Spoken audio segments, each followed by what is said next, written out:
Добро вечер.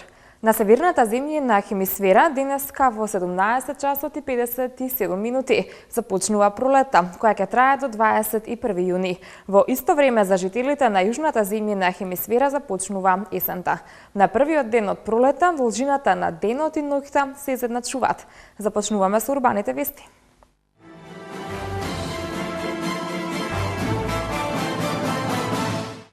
На првиот ден од пролета во Скопје се засадија 10.000 рози.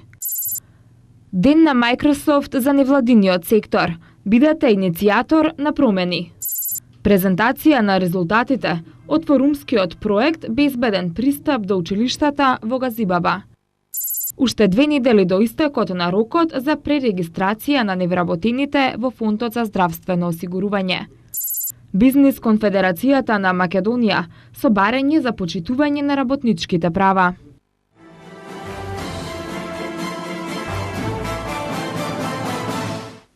На првиот ден од пролета во Скопје се засадија 10.000 рози, како дел од акцијата Македонија земја на цвеќето, земја на розите. Засадувањето започна во општина Аеродром, а во наредните денови ќе продолжи на многу локации во Скопје. Градот Скопје во соработка со Министерството за животна средина и просторно планирање денеска на првиот ден на пролета ја почнаа големата еколошка акција за засадување бели рози на јавните површини со наслов Македонија, земја на цвеќето, земја на розата. Во зеленилото покрај булеварот Видос Милевски Бато во општината Аеродром рози денеска засадија градоначалникот на град Скопје Куца Трајановски, државниот секретар во Министерството за животна средина и просторно планирање Сонја Лепиткова, министерот за информатичко општество и администрација Иво Ивановски и градоначалникот на општина Аеродром Ивица Коневски.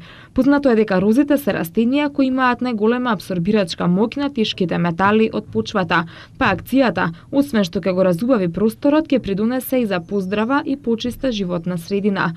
На повеќе локации низ градот Скопје ќе се засадат вкупно 10.000 рози, од кои 7.000 рози обезбеди градот, а 3.000 се донација од цементарницата Усје. Оваа година активно се вклучуваме во акцијата Македонија земја на цвеќето, земја на розите, организирана од страната на Министерството за животна средина. Денеска или во следните неколку дена во градот Скопје ќе бидат посадени вкупно 10.000 рози по булеварите на градот Скопје, а исто така и по зелените површини и парковите во градот Скопје. Ова акција ќе трае неколку дена и со тоа сметаме дека ќе допринесеме за зачувањето на животната средина со оглед на тоа што розите, особено белата роза, е голем абсорбер на тешките метали. Значи, покрај добриот изглед, ние ќе допринесеме и за подобра животна средина. Јас би апелирал до граѓаните на градот Скопје да ги чуваат розите, тоест да не се крадат розите, бидејќи лани имавме многу лошо искуство.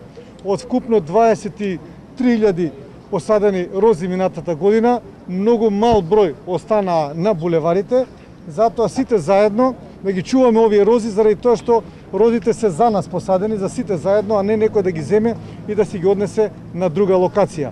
Околу 3.000 рози ќе бидат токму во општина Аеродром засадени, се со цел да тие рози ги абсорбираат штетните гасови кои што ги испуштаат автомобилите и на тој начин да имаме една здрава животна средина. Општина Аеродром и понатаму ќе продолжи со реализација на вакви проекти, се во интерес на граѓаните и во интерес на заштита на животната средина. Државниот секретар во Министерството за животна средина и просторно планирање Сонја Лепиткова нагласи дека во оваа активност се вклучуваат сите општини во Република Македонија, бизнис заедницата и граѓаните.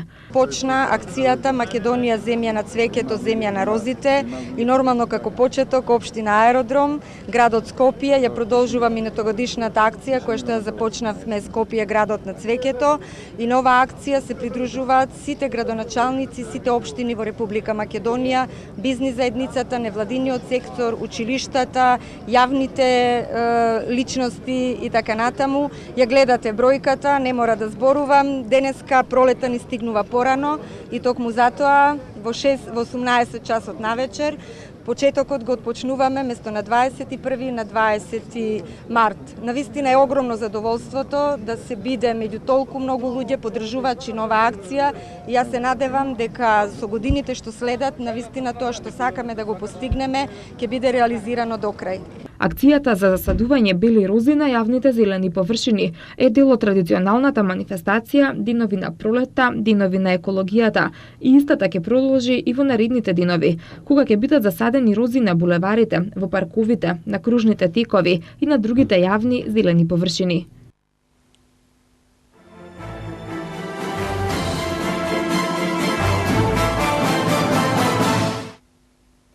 Општина Газибаба денеска ја одржа 6-та сесија во рамките на програмата Форуми во заедницата, со презентација на резултатите од форумскиот проект Безбеден пристап до училиштата, кој беше избран на 5-та форумска сесија од страна на граѓаните на општината.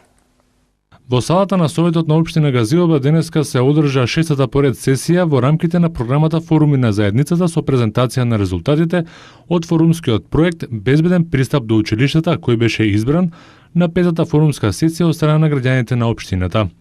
Предлог проектот Безбеден пристап до училиштата на ниво на општина Газибаба доби најголема поддршка во рамките на 5-та сесија од програмата Форуми во заедницата, што минатата година се реализираше во општината. Мотото на форумот беше граѓаните одлучуваат, кое се согледува низ соработката на општина Газибаба и Швајцарската агенција за развој и соработка, кои го вреднуваат мислењето на граѓаните, нивните потреби и приоритети. Денеска во општина Газибаба ја одржуваме последната 6-та сесија од проектот Форуми во заедницата, кој што го реализираме заедно со Швајцарската агенција за развој и соработка, а го имплементираме во соработка со ЦИРА. Значи, заеднички учествуваме во овој проект со финансиска конструкција од 5.400.000 денари, од кои што половината ги обезбедува општина Газибаба, половината Швајцарската агенција за развој и соработка. Целта на овој проект е нашите граѓани директно и активно се вклучат во одлучување на приоритетни проекти кои што ќе ги реализираме, односно веќе сега ги реализиравме. Конкретно станува збор за проектот Безбеден пристап во училиштата. Тој е проект кој што доби најмногу гласови од форумските сесии и денеска правиме завршна информативна сесија каде што ја презентираме завршената работа. Проектот комплетно се заврши.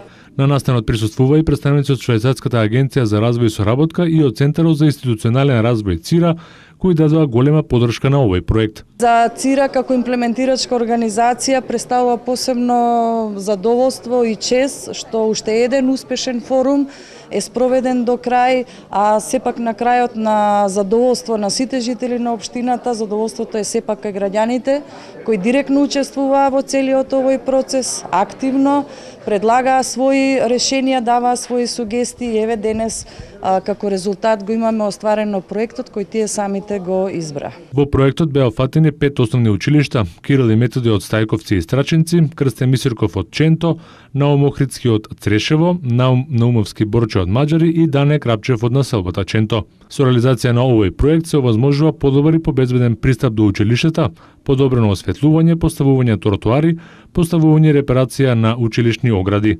Бенефитот од овој проект ќе го почувствуваат најмногу децата вработените во училиштата и пред се родителите.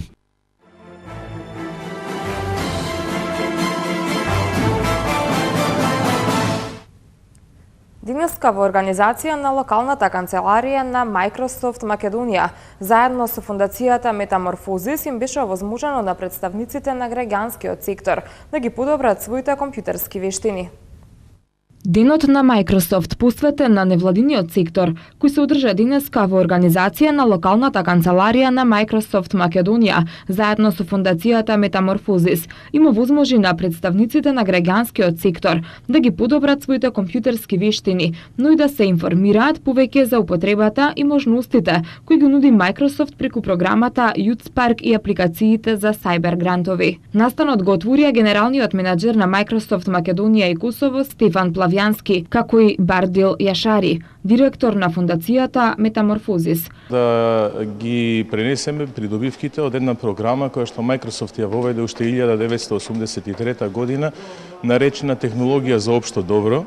Идејата на оваа програма е да ги стави најновите технологии на Microsoft на располагање на невладините, непрофитните организации за да им овозможи да зголемат ефикасноста, ефективноста во работењето преку колаборација и на тој начин своите услуги да ги стават на располагање на тие што им требаат на заедниците и на индивидуалците. Microsoft од 1983 година во оваа програма, која што е во рамките на иницијативите за општествена одговорност на фирмата, инвестираше $6,5 милиарди широм светот и на тој начин покрие повеќе од 50.000 невладини организации. Директорот на фондацијата Метаморфозис Бардил Јашари истакна дека соработката со Microsoft е показател за големите напори на Метаморфозис да ги зајакне капацитетите на невладиниот сектор за користење на нови технологии во работата. Со донациите на Microsoft ќе се заокружи процесот на поддршка кој започна со обуки и менторство од страна на Метаморфозис, со кој беа опфатени 10 организации, истакна Јашари. Денешниот настан е на еден начин за окружување на напорите на фондацијата Метаморфозис да ги поддржува невладините организации и тој циклус започна со обуки, со создавање ресурси за невладини организации, а се со цел да се подобри нивната ефикасност во остварувањето на нивната мисија. Во денешно време без информатички технологии, без интернет и без разни софтверски продукти е тешко да се замисли дека некоја организација, па така и невладините организации можат ефикасно да функционираат. И токму затоа е многу битно ова партнерство со Microsoft, бидејќи освен обуки, тренинзи, значи знаење како се користат новите технологии, како се користат тие софтверски продукти, сега Microsoft преку донации на софтвер ќе им овозможи на невладините организации наученото знаење да го практикуваат и со продукти од најновата генерација на Microsoft. Youth Spark програмата, како глобална иницијатива, е активна од минатата година, а има за цел да создаде можности за 300 милиони млади во наредните 3 години. Оваа програма, преку грантови за организации кои со својата мисија активности го поддржуваат развојот на младите во првата година од своето постоење, има создадено можности за повеќе од 103 милиони млади луѓе во повеќе од 100 држави низ светот.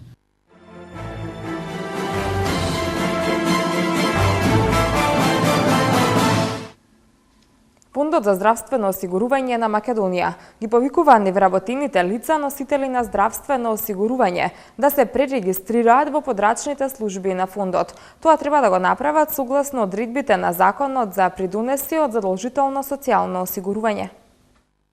Директорот на фондот Джемали Мехази денеска истакна дека одзивот на невработените лица се уште е незадоволителен. Остануваат уште 2 недели до истекот на рокот, а само 46,51% извршиле пререгистрација. Тој посочи дека осигураниците кои треба да се регистрираат или пререгистрираат во подрачната служба на фондот во Скопје не мора да патуваат до неа, туку можат да се регистрираат во задолжителното здравствено осигурување и во историните шалтери на фондот во Скопје, сместени во поликлиниката на здравствен дом во Ѓорче Петров, Драчево, Чаир, Ченто, Шуто, Ризари, како и во зградата на општина Илинден и во историните шалтери на подрачната служба на фондот во Тетово, во поранешната зграда на општина Камењане, во општина Боговиње и во здравствен дом во општина Желино, рече Мехази, додавајќи дека законот не посакува да се создаде состојба во која осигураниците може да останат без сини картони.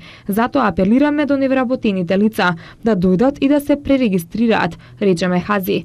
Сите потребни документи за пререгистрација се наоѓаат на шалтерите на фондот и на веб страницата на фондот www.fzo.org.mk, а институцијата преку својата инфолинија 0833 222 и инфомейлот info@fzo.org.mk стои на располагање за какви било прашања. Колективните договори генерално не се почитуваат, а најпогодени се текстилната и кожарската индустрија, каде има отстапки во исплатата на минималната плата и во обезбедувањето соодветни услови за работа. Ова е генералната оценка на Бизнис конфедерацијата на Македонија и синдикатот на работниците од текстилната, кожарската и чевларската индустрија, кои денеска, користејќи искуства од европски држави, дебатираа како да се подобри социјалниот диалог во Македонија. Миле Бошков, председател на Бизнис конфедерацијата на Македонија, истакна дека е важно она што е напишано да се почитува, односно да не се изигрува законот. Според него ќе мора да се смени начинот на договарање, односно она што не може да се исполни подобро да не се договара. Според председателот на синдикатот за текстил и кожа, Ангелко Ангелковски, генерално не може да се каже дали се почитува исплатата на минималната плата, бидејќи голем е бројот на компании од овие индустрии чии работници не се членови на синдикатот.